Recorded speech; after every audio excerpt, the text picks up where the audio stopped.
Hey family, it's your girl Kiri and I'm back with another video. On today's video, you see the title, so you already know what it's about, so let's just jump right into it. I do have my phone, I'll be looking down. So I see a lot of people ask, how do I know if I found a good vendor? And I just listed some bullet points that you can possibly go by to differentiate if you found a good vendor or not. But these are just some points that I came up with. Hopefully they're helpful for you. So girl, do me a favor and grab your notebook and your pen. Okay, so the first point I have is good communication. Now you do have to realize that these vendors are overseas. They are not in the United States, so the time zone is different. So if you have a vendor that is in Vietnam, I believe they are 13 hours ahead. China is 12, if I'm not mistaken. So when we're up over here, they're sleeping and vice versa.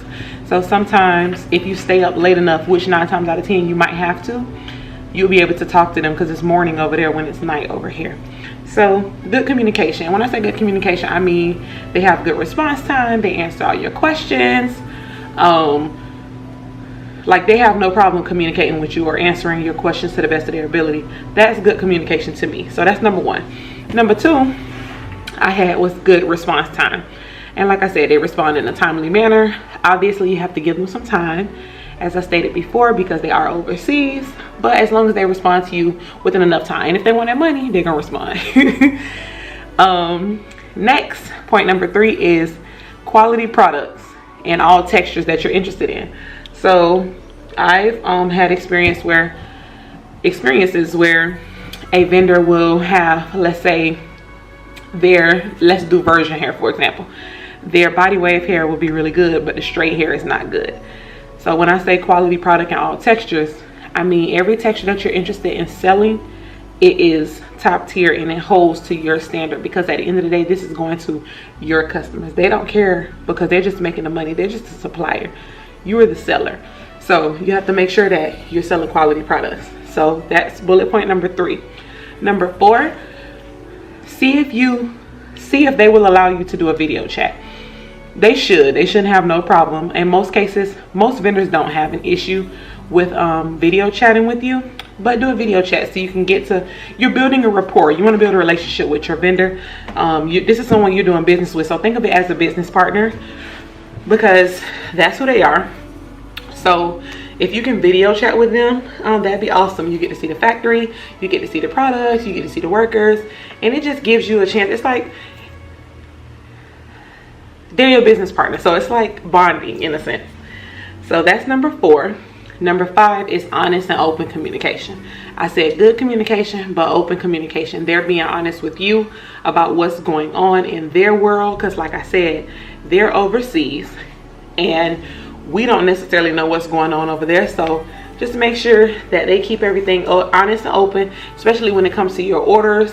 Like, you know, once you build that rapport with someone, you're spending money with them, 9 times out of 10 they'll be open and honest with you, unless, like I said, they are not a good vendor. This is about how you found a good vendor.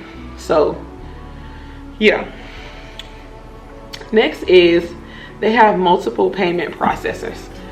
Most vendors do, but to me that signifies a good vendor because they have multiple ways for you to pay. They're accustomed with how we do things in the States, because I know some people are a little skeptical with, let's say, excuse me, my breath, y'all know the situation. Some people have like Wise or MoneyGram, and like I said, I'm a part of certain vendor groups and people are a little skeptical. We're a little skeptical with those things. So if they have multiple payment processors such as PayPal, and some have bank transfer, however that works. I haven't used that before, definitely PayPal, but excuse me, if they have multiple payment processors, that's a good sign. It's not a bad sign if they don't, but to me this is a good sign.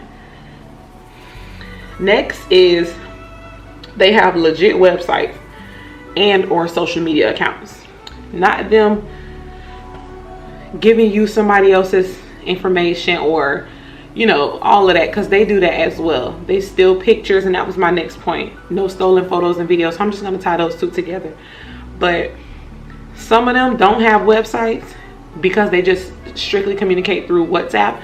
I believe Tri-Inches is the only like the only vendor that I've seen that actually has a website that I'm familiar with. I know there are others, but I know for sure they have a website and they typically do communication through there. But make sure they have legit website and social media accounts. See how active they are on those accounts. See how, you know, check the comments, see how they're responding, see their stories and everything like that. And like I said, check out the photos, because trust me, if you've seen them photos once and you see them again somewhere else, you'll remember, hey, this is the same photo that this vendor sent me, or this is the same photo that I seen on this person's page. Because some of them, they do steal hair influencers photos and make it seem like it's theirs. So if they don't do that, you have found a good vendor. Next is fast shipping and turnaround times. That's my last point. Fast shipping. I recently placed a sample order for a vendor. I'm so excited about it, and I'll tell you guys more in another video. I placed the order Friday, which was our Friday, so I believe their Saturday, and I got my hair today, which is Thursday. You will see this video after Thursday, but to me that was a good turnaround time for it to be coming from overseas. So you want to make sure, you know, the shipping is okay and the turnaround time is good, because that's going to affect how you ship when you get your products and things like that. So those are just a few points that I listed. Hopefully this was helpful for you. And that's how I determined if I had a good vendor or not. I do want to say that I'm still looking for a second vendor and a third, because you want to make sure you have multiple vendors. But you still want to make sure everything is cohesive. So maybe if you have like a different vendor who sells something different, you would name that collection something different and let your audience know that this comes from a different vendor, simply because they all are not going to sell the same thing. So that's what I mean. So, you know, just that, and just to cover you at the end of the day. So I'm running out of breath. But I hope this video was helpful for you guys.